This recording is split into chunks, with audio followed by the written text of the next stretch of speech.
kulanti wacan oo wanaagsan dhageystayaal kuna soo dhawaada qaybta 417aad ee barnaamijka Tubta Nabaddu idiin soo gudbiyo howlgalka qaramada midoobay ee kaalmeynta kala guurka ah ee Soomaaliya UNTMIS. waad mahadsantahay Faisa. maantana waxaan barnaamijka kaga hadlaynaa xaaladda xuquuqda aadanaha ee Soomaaliya, horumarka laga sameeyay, caqabadaha taagan iyo mustaqbalka. waa saxmidaasi cabdi casiis. xaaladda xuquuqda aadanaha ee Soomaaliya waa mid muujinaysa horumar iyo caqabado. horumarka la sameeyay waxaa ka mid ah xoojinta nidaamyada sharci ee dalka iyadoo loo mariyo dib u habeynta xeerarka iskaashiga caalamiga ah iyo ka qaybgalka bulshada rayidka ah. aad iyo aad Faisa, taasi oo jirta haddana jidku waa mid dheer oo aan la saadaalin karin. amni darrada, rabshadaha jinsiga ku salaysan, takoorka ka dhanka ah dadka laga tirada badan yahay iyo kuwa naafada ah iyo caqabadaha kale ee ay wajahayaan barakacayaashu ayaa weli ku horgudban guul buuxda oo laga gaaro ilaalinta xuquuqda aadanaha Soomaaliya. Soomaaliya waxay qayb ka noqotay heshiisyo caalami ah oo ku saabsan xuquuqda aadanaha sida mucaahadada xuquuqda carruurta iyo naafada, iyadoo tallaabooyinkani ay xeerarka qaran ka dhigayaan kuwo la jaanqaadaya nidaamyada caalamiga ah ee xuquuqda aadanaha. waa run midaasi Faisoy, dadka naafada ah waxay xaq u leeyihiin inay nolosha bulshada uga qayb galaan sida dadka kale. helitaanka waxbarashada, shaqada iyo adeegyada dadweynaha waa in la ballaariyo. sidoo kalena waxaa loo baahan yahay fulinta xeerarka naafada si loo xaqiijiyo inay si buuxda uga qayb galaan qorshaynta horumarka qaran. guulaha la xaqiijiyay ilaa iyo hadda waxa ay muujinayaan in horumar uu suurtagal yahay, ha yeeshee hortabinada yaalla ayaan xasuusinayay inuu safar dheerna sugayo. innagoo wada jirna oo ah muwaadiniin, hay-ado dawladeed iyo bulsho, waxaan dhisi karnaa Soomaaliya xuquuqda aadanaha aysan ahayn oo keliya ballanqaad, balse ay tahay mid ay si buuxda ugu naalloon karaan muwaadiniinta oo dhan. haddaba si aan mawduucan wax badan uga ogaanno, waxaa maanta barnaamijka Tubta Nabadda marti noogu ah Kirsten Young, madaxa xuquuqda aadanaha iyo ilaalinta howlgalka qaramada midoobay ee kaalmeynta kala guurka ah ee Soomaaliya UNTMIS, iyo Maxamed Diirshe oo ah la taliye sare oo xuquuqda aadanaha u qaabilsan wasaaradda qoyska iyo horumarinta xuquuqda aadanaha Soomaaliya. Kirsten Young, haddii aan adiga kugu bilaabo, maxaad nooga sheegi kartaa horumarka iyo caqabadaha xuquuqda aadanaha ee Soomaaliya?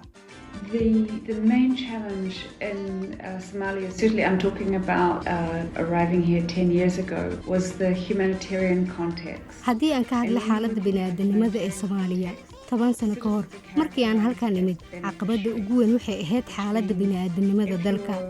markaad ka shaqaynaysa xaaladda bini'aadanimo, muwaadiniinta waxaa loo arkaa ka faa'iidaystayaal.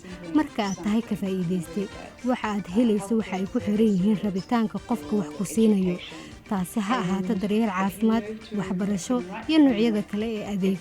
laakiin marka aan eegno nidaamyada ku dhisan xuquuqda aadanaha, taasi waa isbedelaysaa. dadka ayaa noqonaya kuwa xuquuqda leh. marka aan noqdo qof xuquuq leh, taasi waxay ii suurtagelinaysaa inaan sheegto xaqayga. waxaan sheegan karaa xaqayga caafimaadka, midka waxbarashada, midka amniga iyo midka bulsho. waxaan xaq u leeyahay inaan noolaado. marka ka guurista qaabfikirka ah inaad noqoto midka faa'iidaysta loo arko oo aad u guurto ruux xuquuq leh ayaa ah caqabadda ugu weyn. ha yeeshee waqtiyadii lasoo dhaafay waxaan aragnay isbeddel dhab ah, gaar ahaan dhinacyada siyaasadaha. xeerar la sameeyey, waxaa jira dastuurka kumeelgaarka ah iyo cutubka 2 oo wax ka beddel lagu sameeyey dhowr sano ka hor. Soomaaliya waxay hadda leedahay nidaam sharci oo xooggan, taas oo ay ku cad yihiin xuquuqaha aan ka hadlay. taasina waa aasaas xooggan. Are very clearly stated, which is a very, very strong foundation. maxay tahay kaalinta qaramada midoobay iyo beesha caalamka ee ku aadan arrimaha xuquuqda aadanaha Soomaaliya? The role of the United Nations has changed over time from kaalinta qaramada midoobay ee xuquuqda aadanaha ee Soomaaliya waxay isbedelaysay waqtiyadii kala duwanaa, laga soo bilaabo markii aan howlgalkan bilownay 2013. waqtigaasi qaramada midoobay waxay ciyaaraysay kaalin aad u muuqata, laakiin maadaama ay hadda samaysay horumar baaxad leh, hadda waxaan ciyaari karnaa kaalin taageero oo mar kasta waxaan ka jawaabi karnaa baahida dawladda iyo waxa ay rabto. waxaan ku siin karaa tusaale ku saabsan xuquuqda naafada. 10 sano ka hor, Soomaaliya qayb kama ahayn mucaahadada xuquuqda naafada. mar dambe ayay ku biirtay mucaahadada xuquuqda naafada. waxaan kaloo xusi karnaa aasaaska hay-adda naafada qaran oo sharci lagu aasaasay 3 Diseembar. waxaan ka qayb galay munaasabad ay soo qaban qaabisay hay-adda naafada qaran, taasoo lagu maamuusayay maalinta xuquuqda aadanaha. Haddana xaaladda aad bay uga duwan tahay sidii ay ahayd markii ugu horreysay aan nimid. hadda waxaa jira shuruuc kala duwan heer federaal iyo heer dowlad goboleed. Qareemida naafada iyo sida u nidaamsan yihiin waxay dalbanayaan ka qaybgal. Markii ugu horeysay 2 xubin oo u dooda xuquuqda naafada ayaa ka qaybgalay shirkii arrimaha deegaanka ee ka dhacay Brazil ee COP30. taasi waa sawir ka duwan kii jiray 10 sano ka hor. And for the first time ever, two disability advocates were a part of COP30 in Brazil, and were able to engage with the Minister of Environment, very different from 10 years ago. ugu dambayn waxaan ka soo hadalnay qaramada midoobay iyo beesha caalamka, balse haddii aan imika eegno muwaadiniinta caadiga ah ee Soomaaliyeed, sidee ayay uga qayb qaadan karaan xoojinta xuquuqda aadanaha Soomaaliya? Human rights is a value, right? It's grounded in respect for others. So for the average citizen to treat someone xuquuqda aadanaha waa qiyam ku salaysan xurmeynta dadka kale. Si fudud haddii loo sheego inaad dadka kale ula dhaqanto sida aad jeceshahay in lagula dhaqmo, laakiin waa intaas looga dhaqaaqaa inaad xuquuqdaada sheegato. tusaale haddii aan ku noolahay deegaan miyi ah, sidee ayaan u sheegayaa xuquuqda aan u leeyahay caafimaadka? Si taasi u dhacdo, dadku waa inay marka hore ogaadaan inay xuquuq leeyihiin. taasina waqti ayay qaadanaysaa. tallaabada wanaagsan ee la qaaday Soomaaliya waa aasaaska guddiga xuquuqda aadanaha ee madaxa bannaan ee 10 bishan Diseembar uu saxiixay madaxweynaha Jamhuuriyadda Soomaaliya Xasan Sheekh Maxamuud. marka guddigu wuxuu awood u yeelan doonaa inuu muwaadiniinta u gaaro si aysan u gaari karin cid kale oo caalami ah, sababtoo ah xubnaha guddiga waa Soomaali, kuwaas oo fahmaya baahiyaha muwaadiniintooda, xoojin kara wacyigelinta xuquuqda aadanaha iyo sida dadku u sheegan karaan xuquuqahaasi. They're Somali citizens themselves. They understand how to relate to the public and raise awareness about their rights and how to claim them.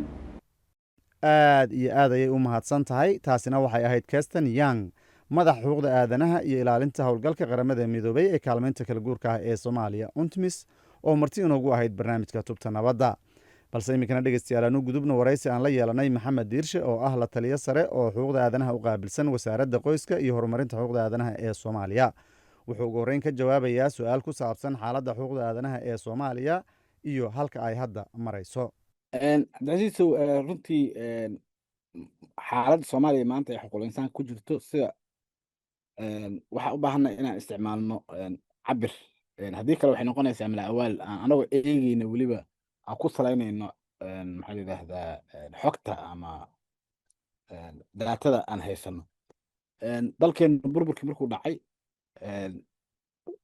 caalamku wuxuuna geliyay 93-kii hanaanka gaarka ah, kaasoo macnaheedu yahay dalku inaysan ka jirin dowlad qaada waajibaadkii qaran ee lagula xisaabtamo, maadaama waajibaadka xuquuqul insaanku ay saaran tahay dowladda, muwaadiniintuna ay yihiin dadka xuquuqda leh ama waxa loo yaqaano right holderska. ayaa dhacday in hanaankaas gaarka ah lagu soo magacaabo khabiirkaasna uu 30 sano dalkeena ka badan maxaa la yidhahdaa ka warbixinayay oo isbebedelayeen mar kasta. ilaahay idinkiisna aan ku guuleysanay 8 Oktoobar 2025 ee sanadkan inaan hanaankaas ka baxno. iskama imaan runtii waxay ku timid isla xisaabtan dhab ah. waxaan ku soo jirnay kala guur ama transition 4 sano ah oo naloo dhigay halbeegyo cadcad inaan ka soo gudubno, inaan shuruucdii dib habeen ku sameyno, shuruucdii xuquuqul insaanka muhiimka ah, xuquuqda carruurta, haweenka, maxaa la yidhahdaa dhismihii guddiga xuquuqul insaanka, halbeegyo cadcad oo ilaa iyo 7 ah, iyadoo weliba ay ku saaran tahay waajibaadkaagii kale. ayaan runtii ku soo soconnay. waxaa intaas dheer in dhanka kale marka laga eegona ciidamada qalabka sida ciidanka militariga Soomaaliya iyo ciidanka booliiskaba runtii sanadkan asaga laftirkiisu ay ka baxeen liiska xogeyaha qaramada midoobay askaraynta carruurta. 4 waxaan ugu qornaan jirtay maxaa la yidhahdaa xadgudub. 2 dowladdu way ka baxda oo ah in carruurta la askareeyo lana loo isticmaalo colaadda. taasna waxay ku tusaysaa in Soomaaliya horumar ay ka sameynayso waajibaadkeedii qaran. muhiimad intee leeg ayay ilaalinta xuquuqda aadanaha u leedahay mustaqbalka Soomaaliya maxayse tahay sababta ay muhiimka u tahay in ruux kasta uu fahmo xuquuqda aadanaha isla markaasna uu difaaco mustaqbalka Soomaaliya waxay muhiim ugu tahay mar haddaad tahay waddan madax bannaan ka tirsan bahda caalamka oo aad ka mid tahay waddamada ku jira qaramada midoobay waxaa waajib kaa saaran yahay oo aad ilaalinaysaa sida uu dal kasta u qoraayo dastuurkiisa baqa waxaa loo yaqaano xuquuqda ama bill of rights waajib ayaa ku koraya markaad tahay dal madax bannaan inaad ilaaliso xuquuqaha asaasiga ah dhab ahaanna annaga ka muslim ahaan dal muslim aan nahay ilaahay baa qur-aanka nagu faray oo aadanaha inuu karaamaysan yahay diinteennan waxayna faraysaa inaan ilaalino xuquuqaadka asaasiga ah iyo xorriyaadkaba xataa dhirta xilliga dagaalka lagu jiro nabiga calayhi salaatu wasalaam waa og tahayoo dhaqan ahaanna waan u leenahay oo dhaqanka soomaalida laftirkiisu runtii uu ku jiraa dadka maxaa u ah gogol waa nabadda nabadduna waxay ka timaadaa runtii sinaanta ilaalinta cadaaladda sababta ay muhiimka ugu tahay inuu qof kastoo Soomaaliya uu fahmo uuna ilaaliyana mar haddii aad waajibka koowaad wuxuu saaran yahay dowladda inay ilaaliso xuquuqda iyo xorriyaadka asaasiga ah laakiin waxaa laga maarmaan ah kaalinta qof kasta oo ku nool dalka Soomaaliya ama muwaadin ahaad ama yuusan ahaan inuu isaguna dhinaciisa ka qayb qaato xadgudubyada dhacaya inuu dadka ka booriyo asagu ogaado xuquuqda uu leeyahay si aan loogu xadgudbin ama asagu uusan wax ugu xadgudbin bulsho ku dhisan ama ku baraarugsan ilaalinta xuquuqaha ayaa asal u asaan ku sheegaba in bulsho nabadeed ay noqoto marka mustaqbalkeenu wuxuu ku suntan yahay inaan ogaano in la ilaaliyo xuquuqdaas ama xorriyaadkaas asaasiga ah ee xuquuq insaanka haddana waxaan ku socnaa runtii geedi fiican oo meel fiican ayaa maraynaa shuruucdan laftirkeedu weli waxay u baahan yihiin dib u habeyn badan inkastoo hadda guulo waaweyn laga gaaray oo asbuucii soo dhaafnay ugu dambeysay uu golaha xukuumadda ay ansixisay dib u eegista sharciga ciqaabta Soomaaliyeed ama penal code-ka oo runtii ah sharciga dembiyada ama Somali criminal law ugu dambeyn marka aan eegno dhinaca xuquuqda aadanaha ee Soomaaliya maxay tahay rajadaada 5 sano ee soo socota axmed ahaan aragtida gaarka ah iyo waxaan kala qaadayaa aragtida hay-adaha ama waajibka dowladda Soomaaliya ka maxamed ahaan waxaan rajayn lahaa ama aan ku kalsoonahay 100% in aan gaari doono inaan annaga si buuxda oo dhammaystiran oo la isku halayn karo ay noo dhisan yihiin hay-adihii dhammaa ee iskaabayay hadda waxaan joognaa hay-addii xuquuqul insaanka ama guddiga xuquuqul insaanka madax bannaanaa inaan gaarno in maxkamaddii dastuurka ay noo dhisan tahay sidoo kale in gardoonka dadweynaha ama ombudsman waxa la dhaho inuu asaguna dhisan yahay oo ah hay-ado iskaabaya runtii muhiim ah dhinac kasta hadday intaas noo hirgashaan runtii waxaan dhihi karaa waa ay xiran tahay xeendaabkii lagu ilaalin lahaa xuquuqda iyo xorriyaadka asaasiga ah ee xuquuqul insaanka oo si dhammaystiran ah ka hay-ad ahaan ama ka dowlad ahaan waxaa jira qorshayaal cadcad oo qoran oo degsan oo lagu socdo oo haddaba aan kusoo soconnay waxaa kow ka ah waxaa inoo qoran qorshaha kala guurka xuquuqul insaanka ee 2025-2026 kaasoo runtii ay ku cad yihiin halbeegyo qaarna hadda hirgalay kuwa kalena ay qorshaysan yihiin sanadka soo socda inay hirgalaan oo looga baxayo kala guurka xuquuqul insaanka hay-adihii isbedelayay haddii ay tahay khabiirka madax bannaan mandatekiisa iyo inaan hadda aan la falgelayno heshiis cusub uu dhacay oo 8 Oktoobar 2025 uu golaha xuquuqul insaanka uu soo saaray qaraarka tirsigiisu uu yahay AHRC 6014 uu dhigayay in aan la galno heshiis iskaashi oo sida wadamada dariska nala oo kale sida caadiga ahayd xafiiska komisaariyaha sare ee xuquuqul insaanka ee qaramada midoobay ama Office of the High Commissioner for Human Rights OHCHR aad iyo aad ayuu u mahadsan yahay kaasina wuxuu ahaa maxamed diirshe oo ah la taliyo sare oo xuquuqda aadanaha u qaabilsan wasaaradda qoyska iyo horumarinta arrimaha xuquuqda aadanaha ee Soomaaliya oo marti inoogu ahaa barnaamijka tubta nabadda balse iminkana dhegeystayaal waxaad ku soo dhawaataan heesta xaqdhowr oo ay noo qaadayaan fanaaniin Soomaaliyeed oo uu ka mid yahay CD Cali Winkey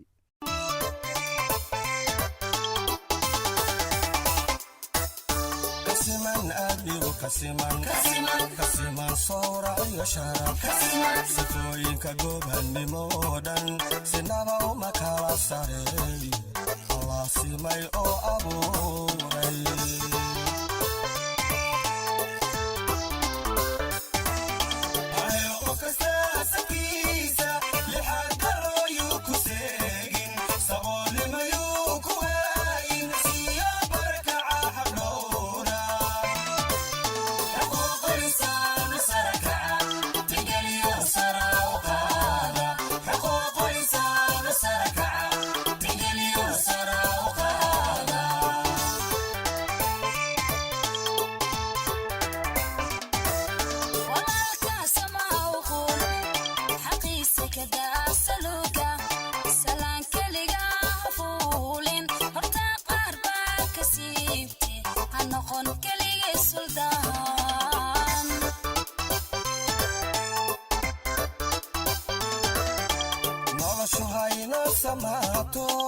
xumaanoo dhan ha suulishe qof kastoo saaran dunida ha helo saamiga xaqiise ha noqon keligiisu daa